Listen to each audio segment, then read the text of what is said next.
خدا ادھار دیتا ہے، دنیا کیش دیتی ہے۔ یہ فرق ہے خدا میں اور دنیا میں۔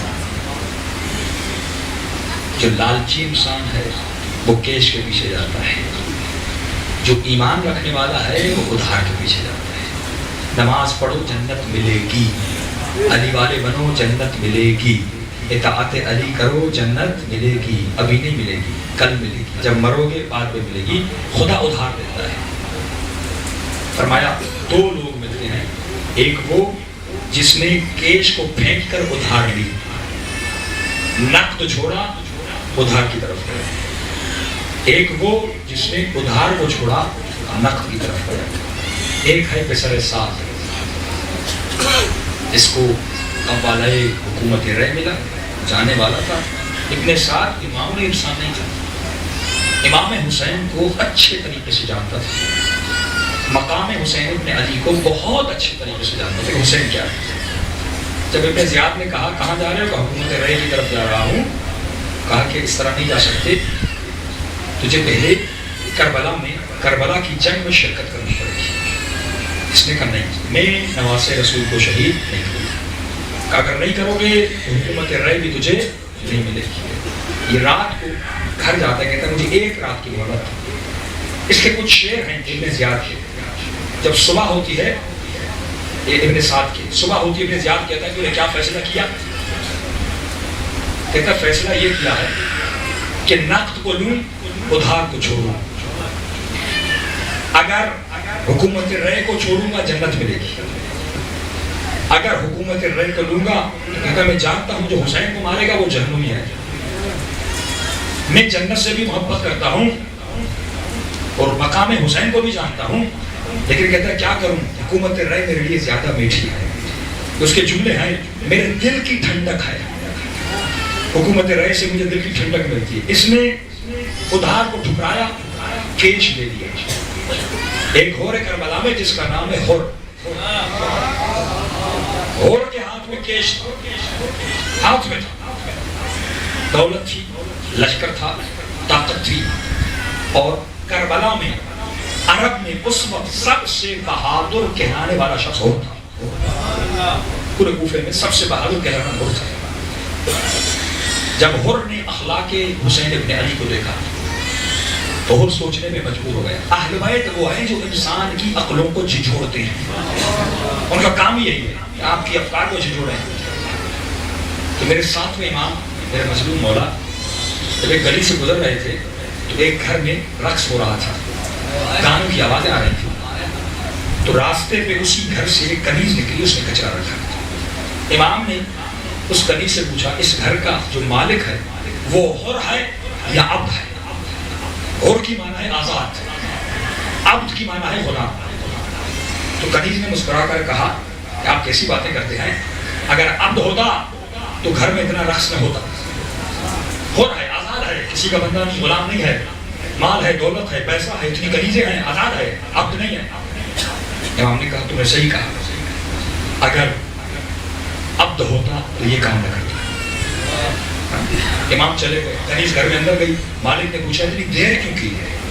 کہ رستے میں ایک نورانی چہرے والا شخص تھا، ماتھے پہ سجدوں کے نشان تھے، اس نے ایک سوال کیا تھا، کیا پوچھا؟ کہ گھر کا مالک حر ہے عبد ہے؟ کہ تو نے کیا کہا؟ میں نے کہا حر ہے۔ کہ اس نے کیا کہا؟ اس نے یہ کہا ہاں اگر عبد ہوتا یہ کام نہ کرتا۔ امام نے ایک جملے سے اس کے ضمیر کو جھنجھوڑ دیا، جھنجھوڑ دیا اس کو۔ یہ ننگے پاؤں دوڑتا ہوا گھر سے باہر نکلا، امام کے پیچھے گیا، مولا کے قدموں پہ گرا کہ مولا آپ نے یہ کیا کہا اور کیوں کہا؟ امام نے فرمایا اگر تو خدا کا بندہ ہوتا کبھی خدا کی نافرمانی نہ کرتا۔ تو نے خود کو آزاد سمجھا، تو نے خود کو کسی کی بندگی میں نہیں سمجھا، تبھی تو خدا کی نافرمانی کر رہا ہے۔ فرمایا اس دن کے بعد اس شخص نے کبھی چپل نہیں پہنی، کبھی نہیں پہنے جب تک زندہ تھا۔ لوگ پوچھتے تھے چپل کیوں نہیں پہنتے؟ کہتا جب مجھے ہدایت ملی تھی میرے پاؤں میں چپل نہیں تھی، تبھی میں نے اپنے قدموں سے۔ امام نے بھی حر کو جھنجھوڑا، جیسے حر امام کے لشکر کو روکنے آیا، روکنے کے بعد کہ مولا پیاس لگی، پانی ختم ہو گیا ہے۔ امام نے کہا باس سارے لشکر کو پانی پلا، پانی پلایا گیا، آخر میں امام نے کہا عباس لگتا ہے کہ حیوان بھی پیاسے ہیں، ان کو بھی پانی پلاؤ۔ فرمایا جناب عباس نے پانی بھر کے گھوڑوں کے سامنے رکھا، پھر امام نے بلایا عباس ادھر آؤ، حیوان جب تک 3 مرتبہ اپنا منہ پانی میں نہ ڈال دے اس کے سامنے سے پانی نہ ہٹانا، کیونکہ حیوان تب تک سیراب نہیں ہوتا جب تک 3 دفعہ اپنا منہ نہ ڈالے۔ جی میرے آقا، اور یہ سب دیکھ رہا تھا کہ وہ حسین جو اپنا پانی حیوانوں کو پلا رہا ہے وہ کس طرح پلا رہا ہے، دل کھول کے۔ فرمایا ہر جب کربلا گیا، شب عاشور پوری رات اور خاموش رہا۔ پہلے ہر کا بھائی گیا، بھائی نے کہا کہ بھائی کیا مسئلہ ہے، آج رات آپ خاموش نظر آ رہے ہیں، رات کا کھانا بھی نہیں کھایا، صبح کی نماز کا وقت قریب ہے۔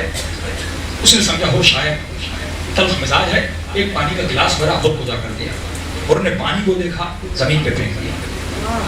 بھائی سے بات نہیں کی، بھائی چلا گیا۔ غلام کو بھیجا، آقا سے پوچھ کر کیا مسئلہ ہے۔ غلام اندر آیا، غلام کو باہر کر دیا، غلام سے بات نہیں کی۔ صبح کی اذان آ گئی اور پھر بھی بیٹھا رہا، خاموش، کسی سے بات نہیں کرتا رہا۔ ایک مرتبہ بھائی نے ہور کے بیٹے کو بھیجا، بیٹا تو جا اپنے باپ سے پوچھ کیا کہ کیا مسئلہ ہے۔ فرمایا جیسے بیٹا آیا بابا سے پوچھا، ہور نے بیٹے کو جواب نہیں دیا۔ جب بیٹے نے اصرار کیا بابا پوری رات جاگتے رہے ہیں، سوئے نہیں ہیں، کھانا نہیں کھایا، پانی آتا ہے پانی پھینک دیتے ہیں، مسئلہ کیا ہے؟ اور ایک مرتبہ بلند ہوتا ہے، بیٹے کے بازو کو پکڑتا ہے، حسین کے خیموں کے قریب لے جاتا ہے، بیٹے کو کہتا ہے آوازوں کو سنو۔ کبھی سکینہ کی آواز آتی ہے بابا پیاسی ہوں، بچوں کے پیاس کی آواز آتی ہے اور واپس آتا ہے، بیٹے کو کہتا ہے یاد ہے حسین نے میرے گھوڑے کو بھی پانی پلایا تھا، جس کا یہ کردار ہو میں نے فیصلہ کر لیا کہ بیٹا دنیا چاہیے یا آخرت چاہیے، دنیا میں اور آخرت میں سرخرو ہونا چاہتے ہو؟ میں تو جا رہا ہوں حسین بن علی کے لیے، لیکن بتاؤ تمہارا فیصلہ کیا ہے؟ بیٹے نے کہا بابا جو آپ کا فیصلہ، بھائی نے کہا جو آپ کا فیصلہ، غلام نے کہا جو آپ کا فیصلہ۔ یہ 4 لوگ حسین بن علی کے پاس گئے، ادب ہر دیکھیے، فرمایا ہر جیسے جیسے جانے لگا، بیٹے کو کہا کہ جب خیمہ قریب آ جائے تو بتانا۔ یہ بھی لشکر کا سپہ سالار تھا، اس طرف لشکر کے کمانڈر جناب عباس تھے۔ عباس نے جیسے ہر کو آتے ہوئے دیکھا، پتہ چلا جنگ کا اصول تھا۔ جناب عباس نے ایک بار کو کہا کہ اگر ہر کا مزاج دیکھو، اگر جنگ کے مزاج میں ہے تو بتانا، لیکن اگر کسی اور مزاج میں ہے تو اس کا راستہ نہ روکنا۔ ہر نے بیٹے سے پوچھا بیٹا خیمہ کتنا قریب ہے؟ کہ بابا بہت قریب پہنچ گئے حسین بن علی کے خیمے کے۔ کہ میری آنکھوں پہ پٹی باندھ دو، میرے ہاتھوں میں رسی باندھ دو، ایک قرآن بھی میرے ہاتھ پہ دے دے۔ بیٹا آگے چلتا گیا، ایک مرتبہ بیٹے نے کہا اللہ اکبر۔ ہر نے کہا بیٹا کیا ہوا؟ کہ بابا حبیب ابن مظاہر آ رہے ہیں۔ تھوڑا آگے گئے، بیٹے نے 2 مرتبہ کہا اللہ اکبر اللہ اکبر۔ کہ بیٹا کیا ہوا؟ کہ بابا اور سجا آ رہے ہیں۔ تھوڑا آگے بڑھے، بیٹے نے پھر کہا اللہ اکبر اللہ اکبر اللہ اکبر۔ بیٹا کیا ہوا؟ کہ بابا علی اکبر آ رہے ہیں۔ کہ تھوڑے آگے بڑھے، یا اللہ اکبر کی صدایں اور بلند ہونے لگی۔ کہ کیا ہوا؟ کہ بابا عباس آ رہے ہیں۔ کہ تھوڑا آگے بڑھے، اب غلام نے اللہ اکبر کہنے کی آواز بلند کی۔ کہ کیا ہوا؟ کہ آقا حسین ابن علی آ رہے ہیں۔ کہ بس حسین کے قریب آ جاؤں تو مجھے بتانا۔ یہ مقام ادب بتا رہا ہوں جناب ہر کا، کیا مقام ادب ہوتا ہے، جو انسان خود پہ کنٹرول کرتا ہے اس کا کیا مقام ہوتا ہے۔ کہ جب حسین قریب آ جائیں تو مجھے بتا دینا۔ غلام نے کہا، بھائی نے کہا بس حسین بالکل سامنے۔ ہر نے جیسے سنا، ایک مرتبہ مولا کے قدموں میں گر گیا، کہنے لگا اے زہرا کے لال معافی مانگنا ہے، آپ ناطق ہو، صامت کو لے کر آیا، اس کے صدقے میں مجھے بخش دو۔ کردار حسین ابن علی نے جو تاریخ نے لکھا ہے، بڑا عجیب امام حسین کی محبت کرنے کا عمل۔ جیسے ہر نے کہا وہ زمین پہ بیٹھا تھا، فرمایا حسین نے اپنے دونوں ہاتھوں سے ہر کو بلند کیا، بلند کر کے اپنے ہاتھوں سے پٹی اتاری، ہر کے ہاتھوں سے رسی کھولی، ایک مرتبہ سینے سے لگا کر کہا بھیا ہر حسین نے معاف کر دیا۔ اگر یہ کردار بنا کے امام حسین کی خدمت پہ جائیں تو اہل بیت کا یہ کردار ہوتا ہے۔ فرمایا جیسے حسین نے کہا بھیا، ہر کی آنکھیں بھر آئیں۔ کہ مولا کہاں غلام؟ کہاں آقا؟ مجھے بھیا نے کہی ہے. کہا گھبرا نہیں، میں نے تجھے معاف کر دیا، تو امن کی دولت میں آ گیا، اب گھبرانے کی ضرورت نہیں. اور نے کہا مولا آپ نے تو معاف کیا لیکن مجھے سکون نہیں ملتا. کہا سکون چاہتا ہے؟ کہا مولا. کہا کیسے ملے گا؟ کہا مولا جب میں نے آپ کے گھوڑے کو روکا تھا تو مجھے محملوں سے زہرا کی بیٹیوں کے رونے کی آواز آئی. مولا میں بڑا گنہگار ہوں، میں بڑا خطا کار ہوں، جب تک آپ کی بہنیں مجھے معاف نہیں کرتی مولا مجھے سکون نہیں ملے گا. فرمایا اتنے میں پورے لشکر میں جب کوئی حسین کی مدد کو آتا تھا تو پورا لشکر خوش ہوتا تھا. بچے آوازیں بلند کرتے تھے کہ آیا ہے کوئی ہماری بابا کی مدد کے لیے. جب حبیب آیا پورے لشکر میں آوازیں بلند ہوئی کہ آیا ہے کوئی حسین کی مدد کے لیے. کیونکہ جو بھی آتا تھا قتل کا پیغام لے کر آتا تھا، دھمکی کا پیغام لے کر آتا تھا. یہ بچے سہمے ہوئے تھے، ابھی جنگ ہوئی، ابھی ہمارے بابا چھینے جائیں گے. لیکن ہو آیا آوازیں بلند ہوئی، اور میں آوازیں زینب کے کانوں تک پہنچ گئی. بی بی زینب نے اپنے دونوں بچوں مولانا محمد سے پوچھا بچوں یہ آوازیں کیسی ہیں؟ کہا اماں جس نے ماموں کا راستہ روکا تھا وہ توبہ کر کے آ گئے، ہمارے ماموں کی مدد کرنے آ گئے. فرما اتنا کہنا تھا بی بی زینب نے بچوں کو بھیجا کہ بچوں بڑے ادب سے جانا، ہوٹ سے ملنا، جھک کے سلام کرنا اور کہنا ماموں ہو. جو حسین نے کہا وہی زینب نے کہا، مزاج ایک ہے ملتا جلتا ہے. کہ بڑے ادب سے کہنا ماموں ہو زہرا کی بیٹی مجھے سلام بھیجتی ہے. کہ بچے بڑے ادب سے کہے یا حسین سے کہی رہا تھا مولا ہو زہرا کی بیٹی سلام بھیجتی ہے. کا اتنا کہنا تھا اور زمین پہ گر گیا، خاک کو سر پہ ڈالنے لگا. مولا اتنی مظلومیت کا وقت آ گیا کہ آج نبی زادیہ غلاموں کو سلام کہہ رہی ہے. یہ وقت آ گیا سادات پہ کہ مولا مجھے آپ کی بہن سے معافی مانگنی ہے. حسین نے کہا ہو صبر کرو، میں زینب کے پاس جاتا ہوں تیرے لیے معافی منگواتا ہوں. امام حسین خیمے میں آئے، بہن زینب اور معافی مانگنا چاہتا ہے. کہتا میں نے زہرا کی بیٹیوں کو رلایا ہے. عزیزو بی بی زینب بھی کہتی حسین کہہ دو زینب نے معاف کیا، لیکن نہیں، ہر پھول کی اپنی خوشبو ہے، ہر معصوم کا اپنا کردار ہے، ہر کسی کا کرم اپنا ہے. ایک مرتبہ بی بی زینب نے کہا حسین میری طرف سے ہور کو سلام کہنا اور کہنا زہرا کی بیٹی کہتی ہے ہور مجھ کو شرمندہ نہ کرو.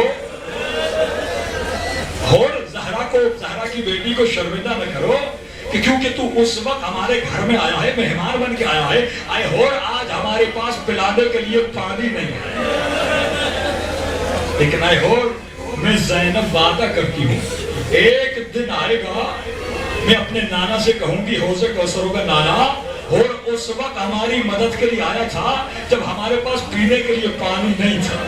میں نانا کو کہوں گی نانا ہور کو پانی پلا دے. میں کہوں گا بی بی ہور آپ کی مدد کے لیے آیا، آپ نے ہور کو پانی پلایا.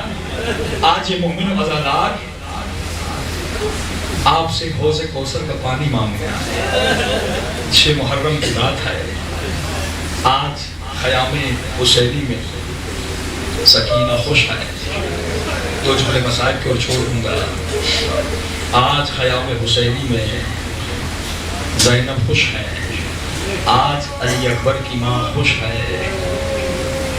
کیوں خوش ہیں جانتے ہو عزیزو؟ کیونکہ آج اکبر کی ماں کی گود آباد ہے، آج اصغر کی ماں کی گود آباد ہے. آج رواد اپنے بچے کو لوری سنا رہی ہے، لیکن ایک دن آئے گا جب رباب کی گود اجڑ جائے گا.